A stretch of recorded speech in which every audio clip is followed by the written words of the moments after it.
for the 2024 Farmers Market Forum. I'm Deb Troca, the Executive Director of the Indiana Cooperative Development Center, and I am pleased to announce the panelist for the Farmers Market Best Practices panel. Our first panelist is Erica Foreman. She is the Farmers Market and Agriculture Experience Coordinator for Fishers Parks and Recreation. She manages the farmers market and programs at the Agri Park, a 33-acre farm. The farmers market has 75 vendors and 3,000 to 7,000 patrons every Saturday from May through September. She has over 12 years of recreational programming experience in the areas of childcare, nature, sports, homeschool, creative arts, enrichment, senior, and wellness. Erica is a certified parks and recreation professional and holds a master's degree in public administration management from Indiana Wesleyan University and a bachelor's degree in English education from Purdue University. Our second panelist is Erin Shockley, and Erin has been a vendor with her business Loves Garden and market manager since 2020. Her passion for community and farmers markets lead her to make sure that the market would always have a home in the Tipton County community by turning it into its own nonprofit organization in 2022. Her favorite part of the market is discovering the area's ideas of others while connecting with people from all walks of life.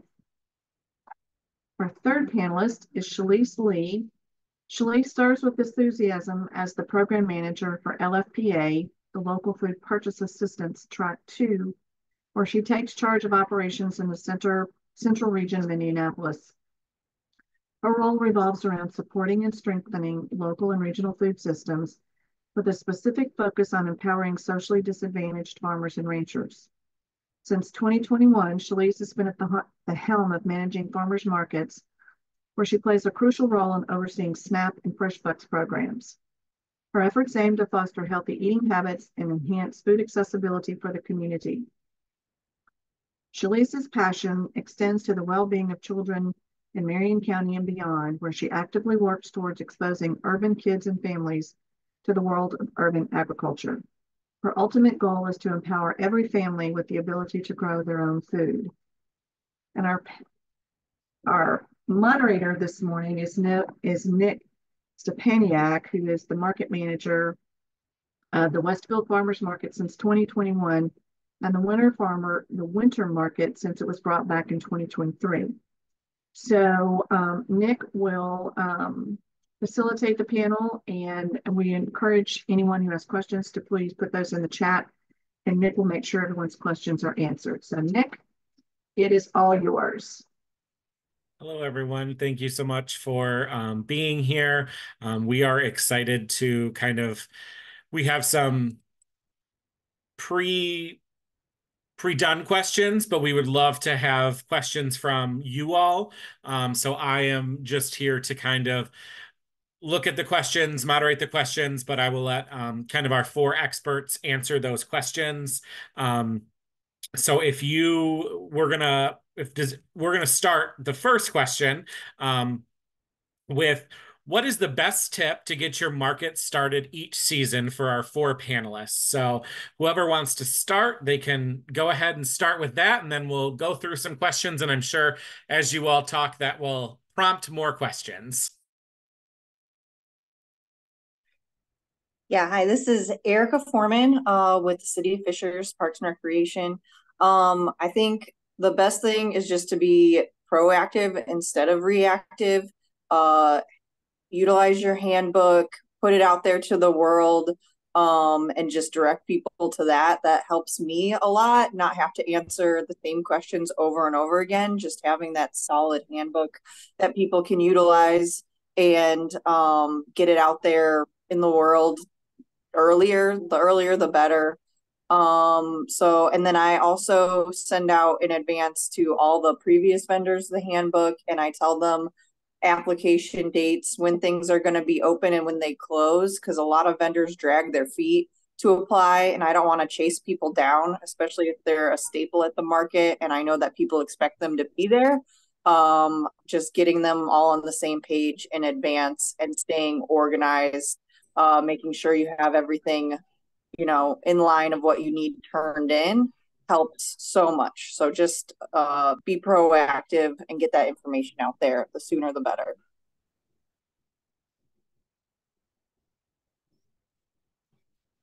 I would agree with Erica. I think that early planning is crucial to a smooth market season. The Indy Farmers Market, we open our applications in August for a November start date.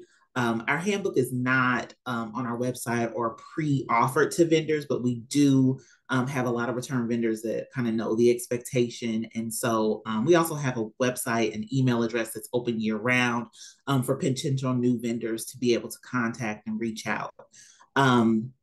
Yeah, I think that early planning and just having information available year round is important. So I'm coming from a farmer's market that is all volunteer ran. So I think I'm a little bit different than possibly some of the panelists. So I'm not paid. No one is paid. And so I like to make that clear. So we're very limited on help, and it's me and my assistant market manager. She's a godsend. We definitely are year-round planning and trying to be proactive, but also we're continually building upon what we're offering to the vendors as far as a handbook or information, because we are newer and still organizing and just getting better. So I just wanted to throw that out there. Finding good help, or just really being on top of your game is pertinent. We are a year-round market as well, so I like to make that clear. Sometimes we do drag our feet. We have to get approved for our market every year with closing off the streets since we're downtown, and then we also rent a space in the winter time. So I highly recommend always just securing your space and making sure that you have that secured, because that is like number one on our list, and then we can move forward pretty fluidly with everything else. And I think something that I talked about, I can't remember when it was, but I think we at the Westfield Farmers Market, we do a staggered approach to kind of applications of when we kind of release them. So we release our previous vendors, the application to them first. I should say previous vendors in good standing first. So then we can kind of, they've been loyal to us. So we send those out first, and then we send out kind of an offer to different products that we're interested in bringing in, and then kind of open it to the public. So we do kind of a staggered approach of, we're going to send it out to the people who have been loyal to us. So then we know what products we're still looking for. So we don't kind of accept people who are new and have a similar product, because we're on the smaller side at about 50 vendors, so we don't like to accept 4 of the same kind of product. So that's something that we definitely do. But I think there's no wrong way to get your market started too early. I know I'm in a weird position right now because we are transitioning the ownership from the Downtown Westfield Association to the City of Westfield of our farmers market this year. So I'm not panicked for the summer because it's going to a different entity, but it's definitely something that I'm working with them on as we're doing it.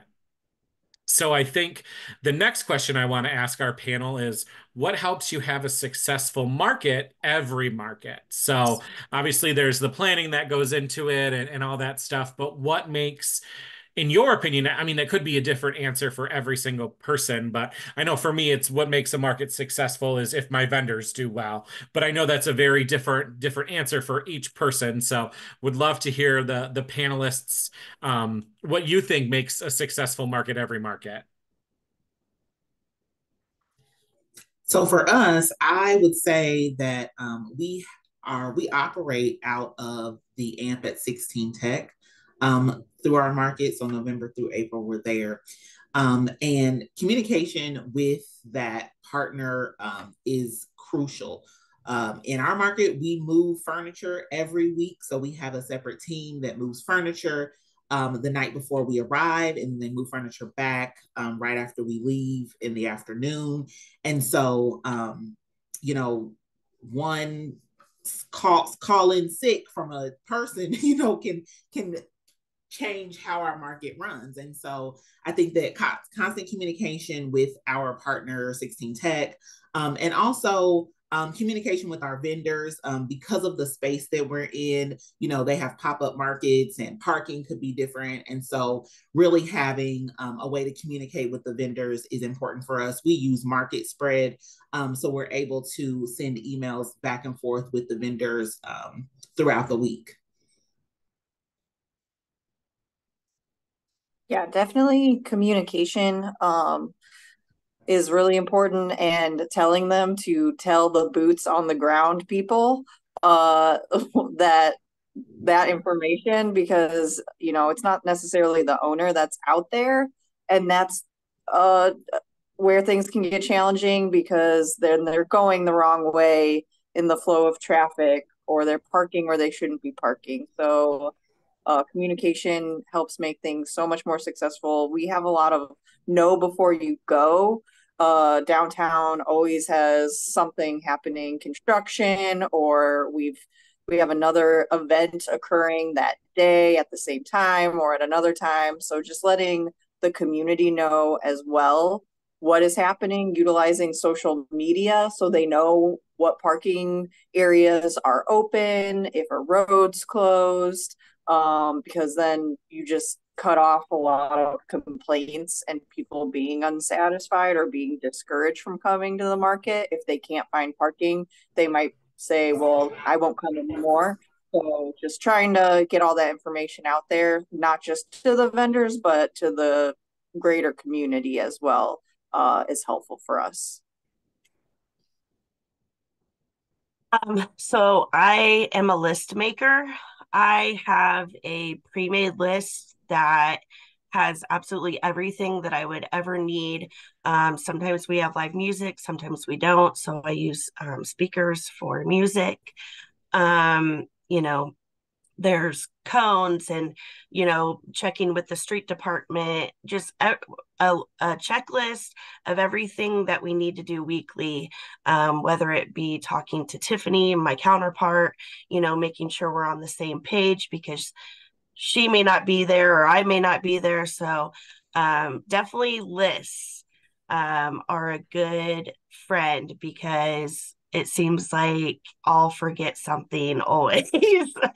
And we have to move all of our things. We don't have like a stationary spot. So it's just always good to have a list of your signage and just everything that you might need to bring with you.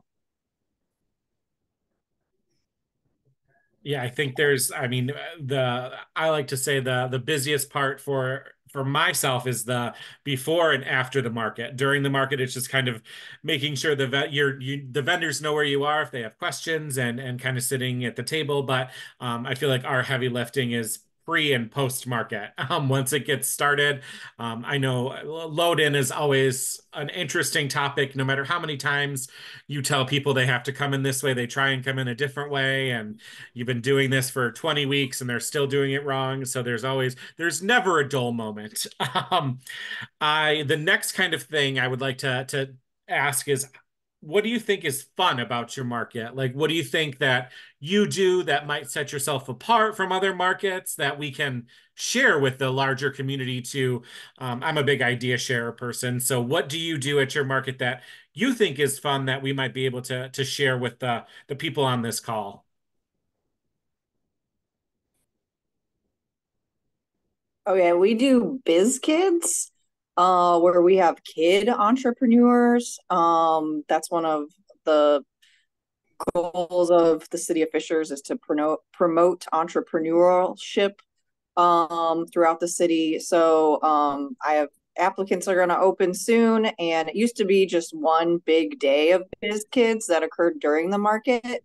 We really vet to make sure that it's the kid that is creating the product, And we do 40 to 50 on that big day. And this started about 6 years ago, and now this is going to be the third year. It's just so successful and popular that we have 10 biz kids, up to 10 biz kids every market. Our market's footprint is pretty big though. We have about 70 vendors every week. And then in addition to that, the biz kids. And they're the only ones that sell at our market handmade stuff. The adult vendors are food related and produce specifically. We don't do like handmade products at our market. Some of you might have that at yours, but we try and make it a true farmers market. So if anybody's interested in adding something like that, I have a Biz Kids handbook, and I think it's just really neat to see those kids thrive and see what they have made and are selling and learning all those skills. So that's something that we do that I think is really special. I'm just going to pause before others answer. Erica, Kendall had a question. How do you handle vendor liability insurance for biz kids or similar events where a lot of the vendors are not incorporated businesses? Well, it's just allowed for our city. We don't bother to make them get liability insurance. We do, however, if they sell food products, if they sell eggs, they do have to get the egg certification. If they sell dog treats, they have to get that certification. And if they sell baked goods, the parent has to get Serve Safe certified and be present at the market. So that's what we do there. We don't really worry about the liability insurance for the kids. Erica, if you would be willing, could you send that handbook to Christina so she can share it with everyone? We're getting a lot of requests in the chat for that. Yeah, absolutely. My pleasure. So I just want to touch on that before we go into the other answers. So that was something we had looked into at the Westfield Farmers Market, and the city was very strict on they needed to have insurance. So what we did was we worked out a deal with an insurance agency where it was X amount of dollars per vendor, per child, if you will. And their parents would be listed on the policy. They would need to be present. But we then had a sponsor come in and offset that cost. So like it was Kids Entrepreneur Night was sponsored by X bank or X company. And there was a lot of interest in that. So this is my part-time job. I have a full-time job. So when you see me looking at my other computer, I'm doing both at the same time. But so it wasn't something I was able to do this summer. But we have a company that is now willing to underwrite that. So that is definitely something. And we worked with the Flip Insurance Agency, but I know there's other companies. Campbell, I know that we've talked about that, but there are insurance companies that would be willing to do that.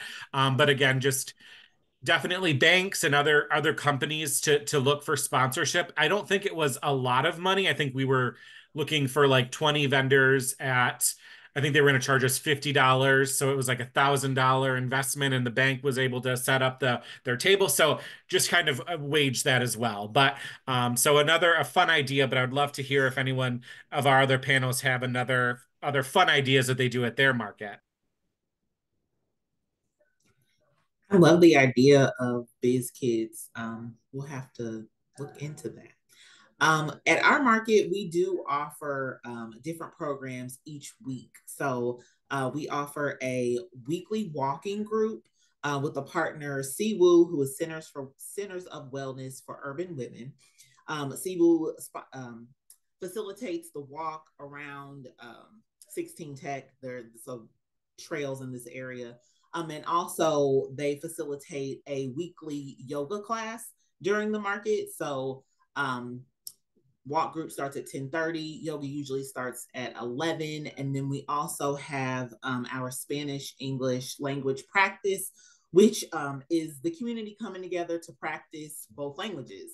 There's some that primarily speak Spanish that would like to learn English, and then primarily English speaking patrons that would like to speak Spanish. And so we just come together and practice together. So those are three of our programs that make our market interesting and fun.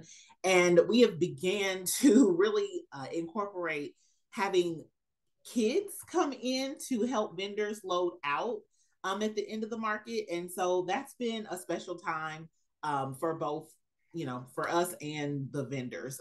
They get the help and the kids are engaged. And so, yeah, it's been a good time.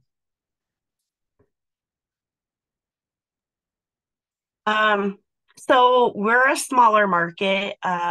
We are just now starting our programming.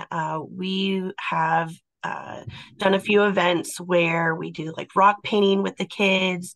We did a tree giveaway at the beginning of the season in the spring.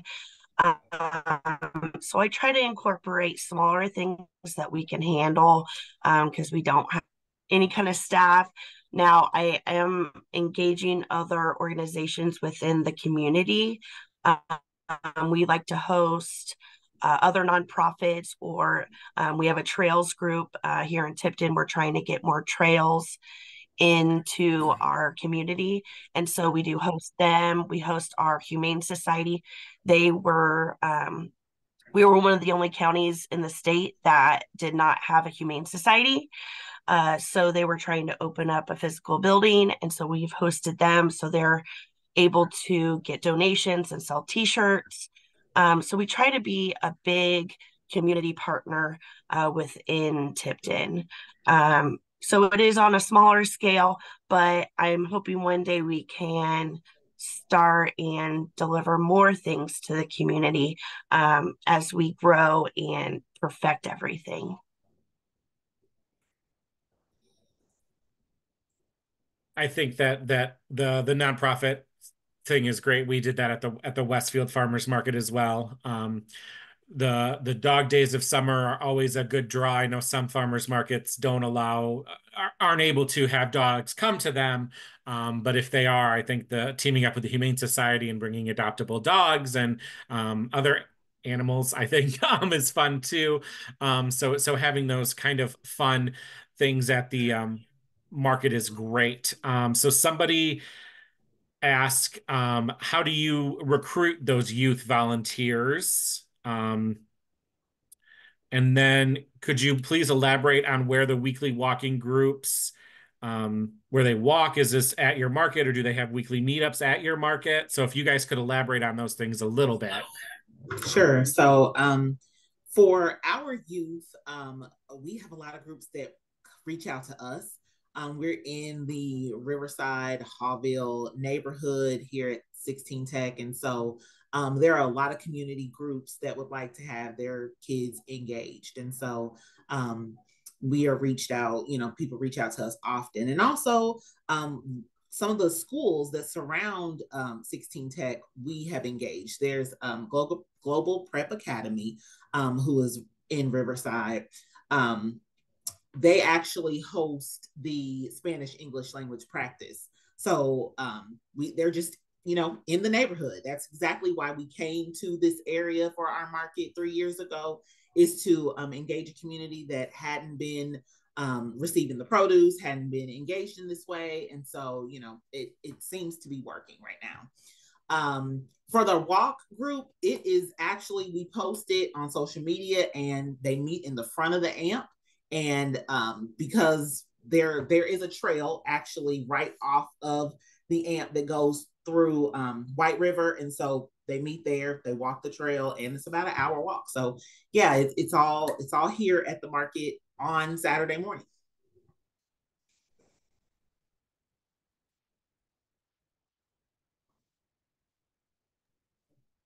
I love it. So we had another question. We had a question come up. How do you attract new quality vendors? So that is a great question. I would love the panel to talk about. I look at the vendor lists of markets in my area and I see maybe if they have an opportunity to expand their business, if they want to join us as well, if they're successful in Noblesville or Fort Bend or something along those lines, if they want to join us as well. I'll look at their website and their social media handles and just see if maybe they would want to be invited to join us as well. and just getting that information to the local businesses, seeing who's new in the area and what the gaps are in your market. If you don't really have enough bread people, for instance, just trying to find that specific product. And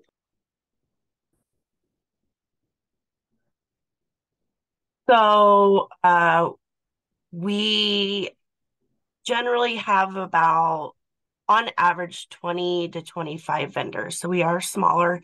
We've limited each kind of product to two, unless you're significantly, different than somebody else. What we've done is specifically say we want a stained glass vendor, we want a pork vendor, and we will blast it out. And we will tell our vendor friends, our vendor community, hey, if you know anybody, because they're probably in the mix with other markets or people, especially if you're into farming and those sorts of things, other people. So just getting it out there and letting people know that we're specifically looking for these items, it works pretty well. Fortunately for our market, we were established in 2008. And so we've been around for a while, and word of mouth. And we have people that, just walk through the market and want to be a part of the market. So, we have to absolutely be discerning when new vendors approach us to sell, because we do have maybe 3 lamb vendors in a market. And so it gets tough there, but we are definitely just a market that a lot of vendors want to attend. So, yeah. We're on the other spectrum. We're smaller. We only average around 200 to 300 people that come through, but our people buy is what I tell people. So I have folks that say, oh my gosh, we did better at your market than we did at such and such, which is like 3 times bigger than this. So sometimes it's not, the bigger the market, because you do have more vendors. So I want to point that out, that, sometimes we tell people we're on the cheaper spectrum too. We only collect what we need for like our expenses and what we might want to be doing into the future. So we keep it very low cost and attractive. I'm like, hey, it's only $10, so come try us out, or maybe just come try us for 3 weekends or something. And then that enhances our market. It gives a little bit something that somebody's not used to normally. That's a great point, Erin. As a larger market, we do have weeks where the vendors are like, what happened? So, it definitely can be a challenge having 3 of the same, and then in the winter, it's just, so yeah, being a smaller market, there's definitely pros and cons.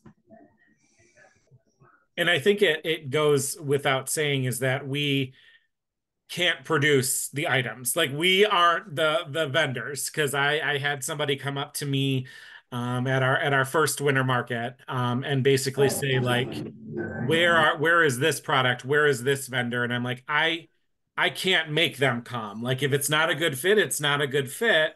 And so I think, like everyone was saying, like, this is my mindset. Other people have different thoughts, but like, if I wanna try a vendor and a vendor is willing to come and give it a shot, I am willing to say, hey, come, give it a shot, eat that cost, which is in the end not that much, and say, come this week. If you do well, we can talk about a partnership. If you don't, no hard feelings. Like, I think that's something of trying it, because they may do super well and attract a crowd and things like that. But I jokingly always say, is like, I'm not a farmer.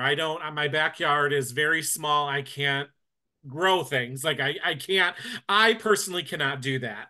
So we need to rely on our vendors and things like that. And I think that it's about what the people want and what different types of vendors we can have, and trying to make sure it's a variety, and having everyone kind of feel like they're doing well. Because again, I wouldn't say the Westfield market is a large, it's growing, it's slowly growing. It's taken since I started in 2021, but we're getting better every week, every year. So I think it's a continual growth. But having so many established, amazing markets in Hamilton County that we're competing with. That's why we moved from Saturday to Thursday, because no one was coming on Saturdays, because they were going to the big markets. And so that was something when I first came on, it was, we're moving it, we're going to change the location because we can't compete with these bigger markets. And when I started, there was 8 vendors on the Saturday mornings. And so it has grown a lot. So, I think that's definitely something to think about, is trying a new product that you've never had, and obviously making sure they do regulations and things like that. Um, okay, so we've got quite a few questions. Um, do you try to get as many vendors as you can to fill up your space as long as they meet your requirements? Or are you very selective so that they have top quality vendors? So I'd love to hear the panel's thoughts on those, the kind of 2 different options. Is it you want a bunch of vendors, or you want kind of top quality vendors? So I don't know if there's a right or wrong answer, but would love to hear your thoughts on that. For us, I don't think that we are trying to pack as many people in as we can.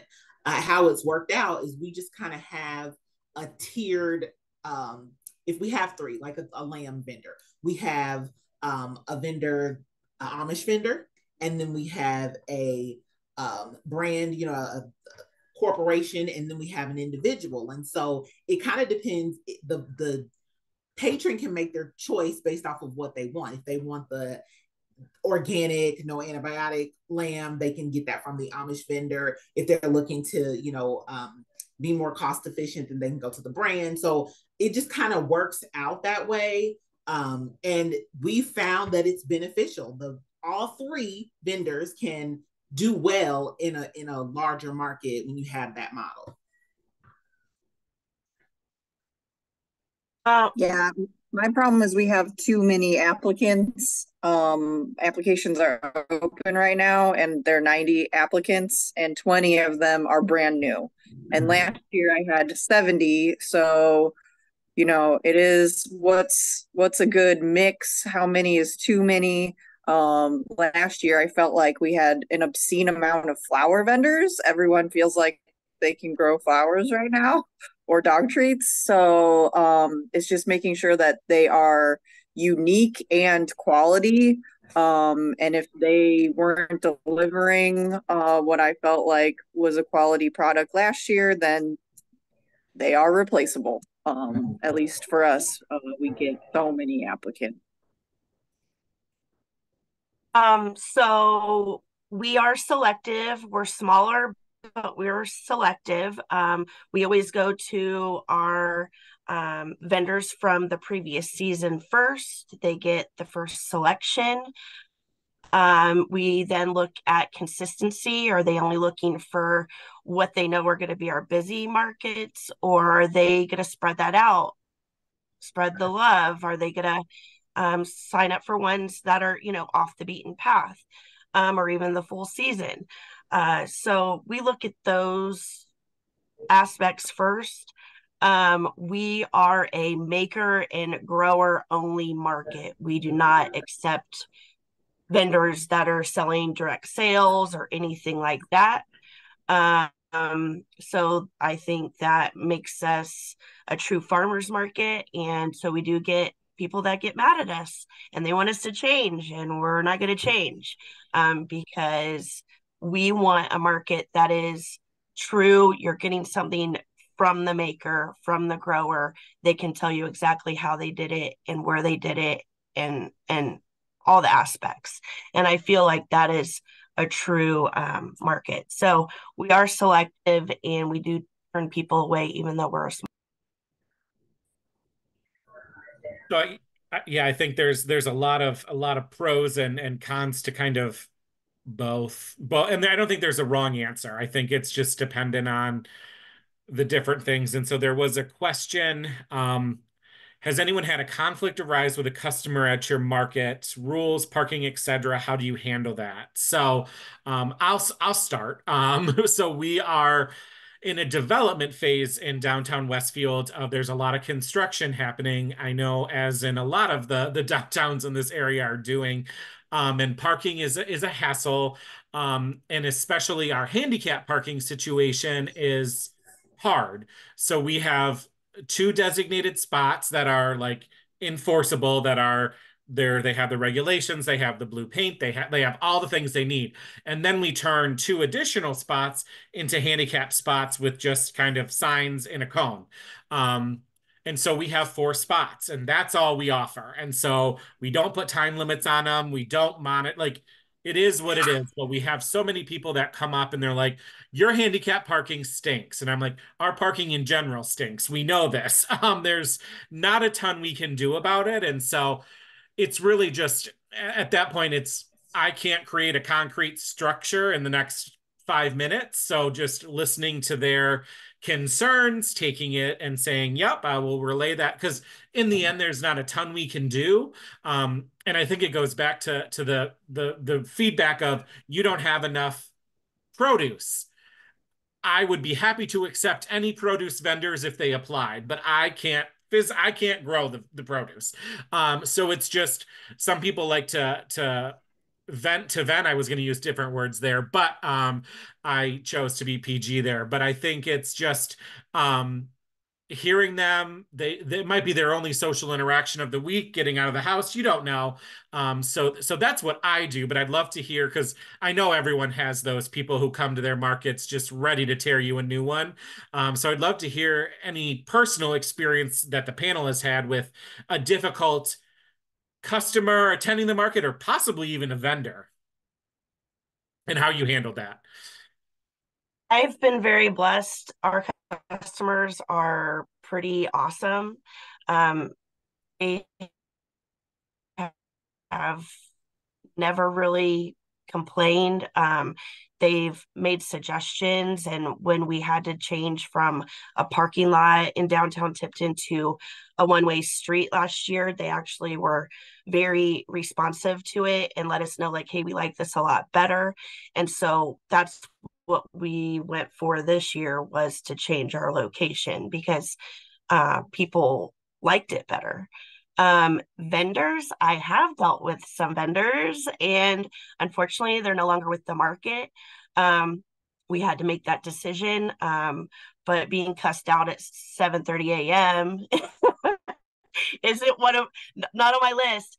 And so it was for something silly. And thankfully I had established a board by then. And so we were, as a collective, I refrained from voting, and we voted the person not able to come back to the market.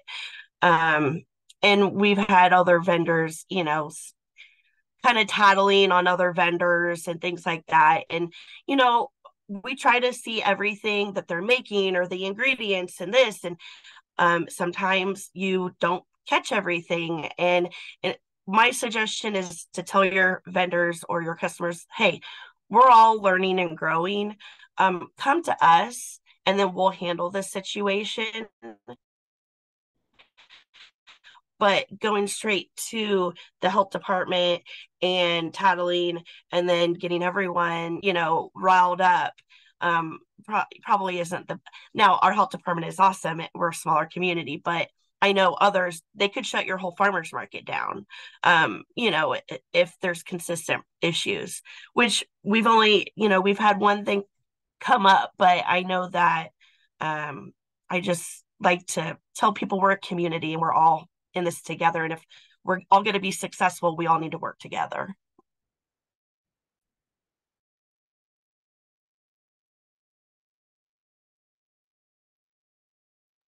So Erica, did you want to share something? I was just going to say, we've had one vendor escorted off-site, and luckily our fire station and police station are on the same footprint. So, I just point over there and say, do I need to get someone? And, kind of resolves the issue. But yeah, those are all really good points. And Nick, all the things with the parking, yeah, it's never good. There's never enough parking. Vendors got to park somewhere. Everyone's got to park. I got to park somewhere. So yeah, I feel you 100%. We encourage biking to the market. We got lots of bike racks. We don't have a parking issue, but we're an indoor market. And so I think pets are our pain point. A lot of people want to bring pets into the AMP, but as a food hall, pets aren't allowed. And so mainly that job just falls on me to be direct, with the customer. Vendors have been great. I think the complaint that we get the most is just location because of how the AMP is set up. And we have to have vendors at every corner. And so really kind of being able to shift a vendor one or two times is my max. And then I'm like, I'm sorry, we've got to get better signage or something in order to draw customers in. But yeah, just kind of just being honest and upfront and direct has worked for us. Yeah, and I think there's criticism and then there's feedback. So some things you can take and be like, oh, that's a great idea, or that's the worst idea I've ever heard. And then there's people just be like, parking is terrible. Yes, you're correct. Yeah, yes, we're doing everything we possibly can to get. So I think sometimes it's just listening to them. And there's some times where, so our winter market is indoors in West Fork Whiskey, which is a restaurant.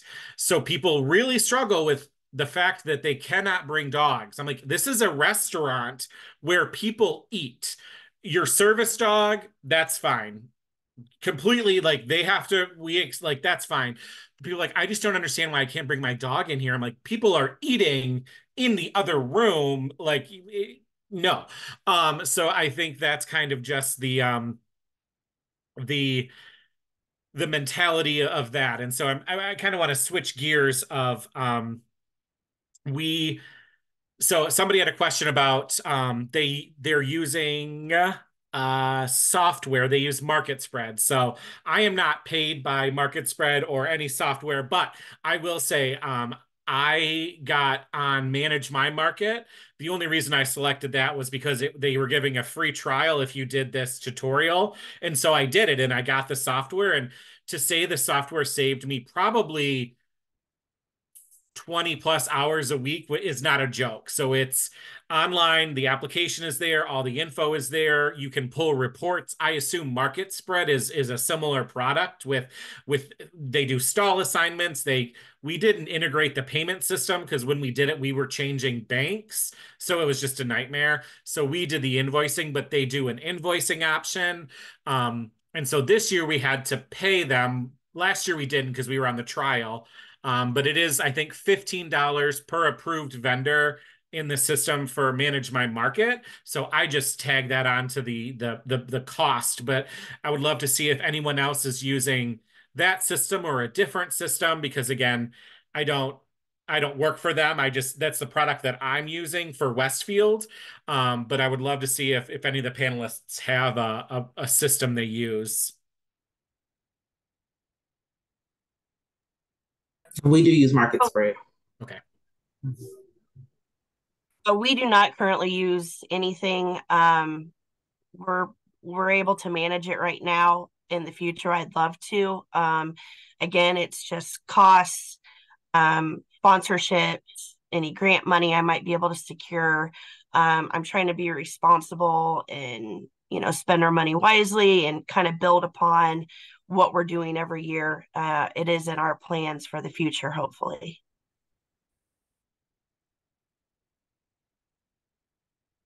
Eric, I assume you use something since you don't. Okay.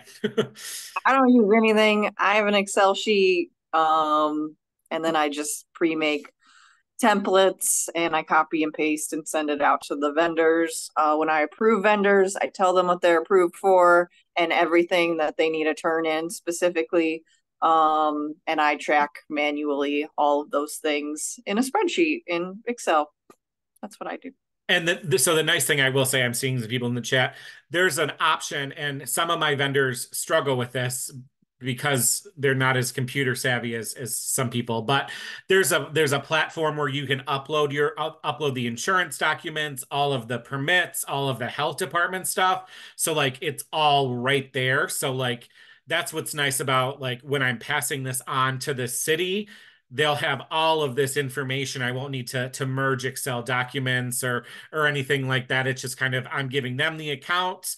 They see who's been approved, who's been waitlisted, and you can make notes in there that the vendors don't see. And so like if I have someone, I'm like, please, not going to accept this person if they reapply because of this reason or this happened or they didn't attend 9 of the 12 mark. So like you can put notes in there and it's just good for tracking. So again, I don't work for them, but it has saved me an immense amount of time because you can pull lists for the market. So like if you need to pull a list for the market, you can pull like what vendor, their name, their email, their socials, like they can put their Facebook, Instagram stuff on there. So it's very user friendly.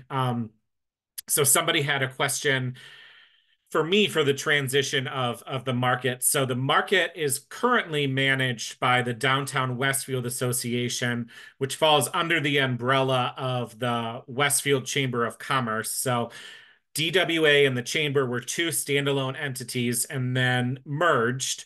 And so I work for the Chamber and DWA technically. So we are a standalone market that has partnered with the city. But my last day was supposed to be July 31st, and here I am in February still working. There was some leadership transitions, and we have a full-time staff of 2 at the chamber, and then me as a part-time staff member. So it just made sense for the city to take it over since it takes place in a city park. And they were able to get an additional staff person that I basically will be training. But the plan was, if it was going to stay with us, was to have a board to kind of do the heavy lifting and the selecting and the enforcement of the rules and the selection of the vendors, because it is kind of hard as a single person to just make those decisions. I would obviously consult our president and things like that, but definitely something to think about. But we only have about 10 minutes left, so I would love to see. I see another question. So if you have any more questions, drop them in the chat. But I think this question is important because I think it varies. Oh, Erin, did you have a comment before I do this question? Well, as a volunteer-led market, I just want to tell you our background. Okay. The market in 2020, our market wouldn't exist today. It might, who knows, somebody might have taken it over, but everybody who started as quit. I think I've been the longest so far. So I made the decision to turn it into a 501c3 last year. Did that on my own. I did not pay anybody to do it. So I always tell people if they have questions, let me know. That I created a board, bylaws, all of that to be able to create our 501c3. And now we operate as a 501c3. I'd love to be able to pay someone one day to help manage the market and just be the president or a board member. We do have a board that makes decisions, and I hope that answers some questions. So one of the questions that somebody asked, and I think this is a valid question because I think it varies per market. So what are your markets charging as a vendor fee, and how big are your markets? So we at the Westfield market, I'll answer ours. So we for the winter market, it's just a flat rate with that application fee put in there, but it boils down to about like less than $20 a market. And our summer one is even cheaper because there's more of them. But again, we're never in the business of making money on the market. We're in the business of breaking even. So basically what we're trying to cover is our staff's salary, and any printed expenses we have or payments that we need to make. Again, the Manage My Market $15 fee is already in there. So that's what we do. We used to offer like a bi-monthly, bi-weekly, but then we just like it's one or nothing, because then it just got too, wasn't consistent vendors. And that was at the point when we were growing, and now we're like, it's all or nothing. We might make an exception again if we have a vendor we really want to come one week. And then we would adjust their invoices. Same for like My Dad's Sweet Corn. They don't start until the middle of the summer or the end of June or whenever their stuff's ready. So we would like adjust their invoice to that. There is no like per fee, but like we figure that out internally. So I would love to hear kind of the payment structures for the other three panelists. We charge $500 for full-time people per booth. And that's that they've committed to every market. Even if they don't attend though, we don't prorate. So like My Dad's Sweet Corn for us, they still have to pay the same amount. And I say if you have a food truck that counts as 2 spaces. Part-time vendors, they can do every other week, the first and third or second and fourth, and that's $350 per booth. And then I have added this year, just because a lot of people do miss out or aren't there for some periods of time, and I don't like having just empty spaces and it looks kind of sparse.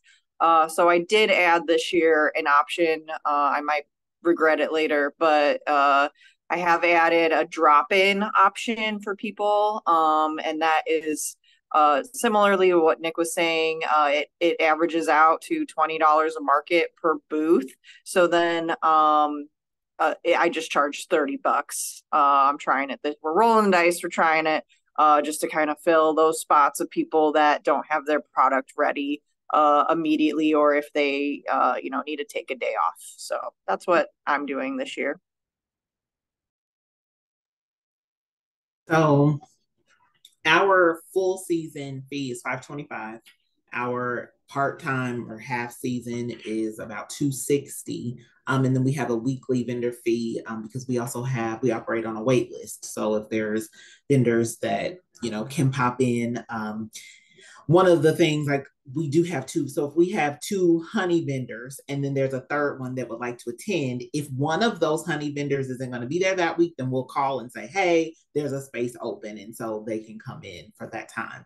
But most of the time, the part-time fee is for vendors that go bi-weekly as opposed to half season. So on average, I say ours is about $10 a market for about 16 or 17 dates. A full season, I think we only charged about $75 or $80. Like I said, we are cheap. And that'll probably go up at some point. But we're just trying to get our vendors in, establish our market, and become that staple in the community. I like to keep it cheap. Our market used to be free before when I first became a vendor. I am a vendor as well. So it's just growing. I don't ever see us charging that much. You never know, but honestly, I like to keep it cheap. Easy. So somebody had a question about food trucks, and I think that is a hot topic. So I think it just depends on a lot of things. And so like for the Westfield Winter Market, we have 2 food trucks, Travelin' Tom's Coffee and a donut truck. So like that makes sense, right? Like a donut truck in the morning and coffee, that totally makes sense.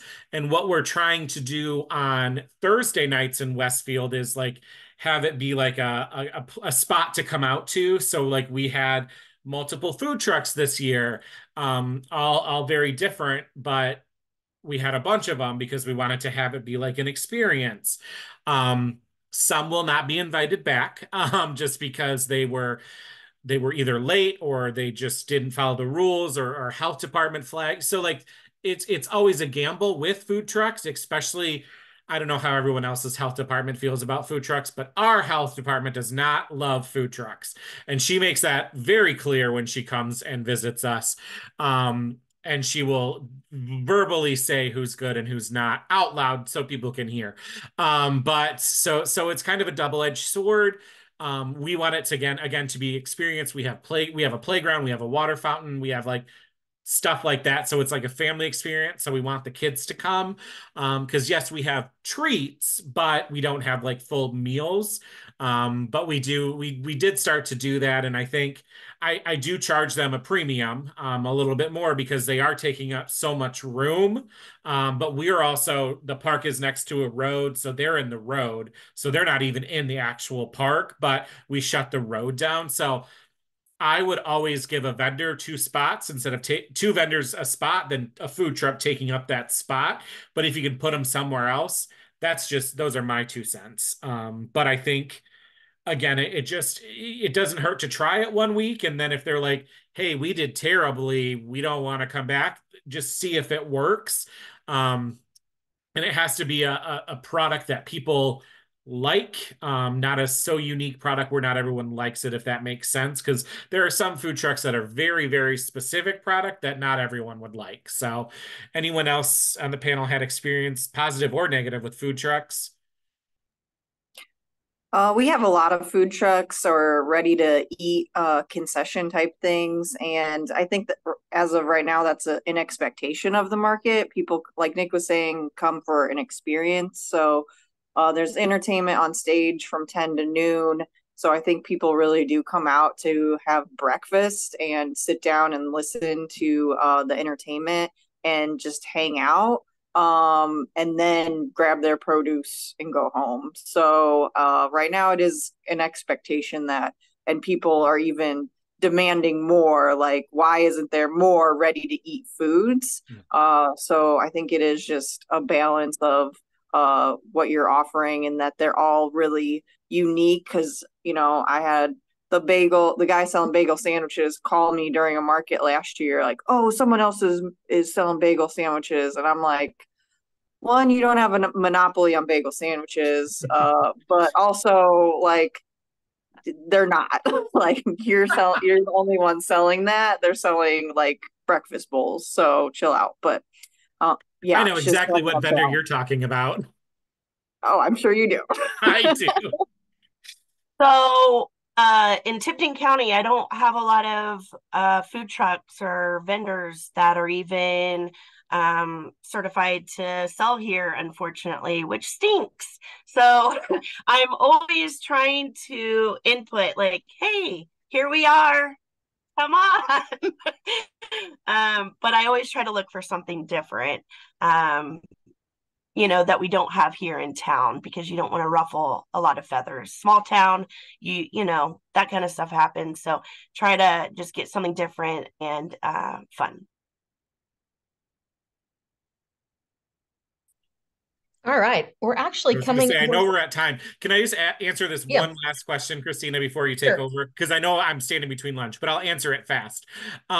So somebody asked a question about growing our customer base. I know Christina has access to this and can share it, but I did a presentation on kind of marketing your market. And so something that I say is utilizing social media. And to get into the algorithm, you have to post consistently for 30 days. It can be a reel, it can be a story, it can just be a sharing something. But once you post consistently for 30 days, you'll get picked up in the algorithm and people will see it.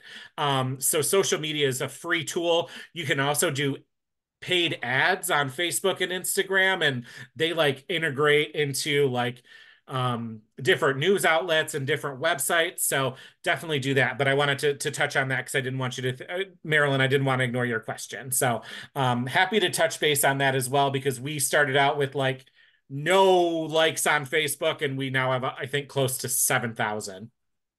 Yeah, I will make sure it's up. I don't know what's on our website or not. And I'm redoing some of the website to highlight different webinars and trainings that we did. Yes, Erin. I just have one suggestion. Social media influencers in your community, also working with local businesses. We have boutiques and eateries that are up and coming and newer, and we're a smaller community. Getting in with them and getting into their flyers or their social media or shouting out each other, it works tremendously because other people are seeing it or reading it and really, realizing that we're on the same day, and then they can visit a lot of places. Thank you. That's a fabulous idea, Erin. Well, I unfortunately we have to end here. I want to thank Nick, Erin, Erica, and Shalise for your time and talent. It's been an amazing session. Thank you to all. It is recorded, and all these sessions will be uploaded onto the website and made available for people to go back and listen and take more notes. And I will share the Biz Kids information that Erica did share with me. Hopefully I didn't forget Erica. So thank you to all. It's been fabulous. We are now breaking until 1 o'clock. And if you want to pop on with Legita Wilson and her team and ask more questions, you're welcome to do that. So thank you, everyone.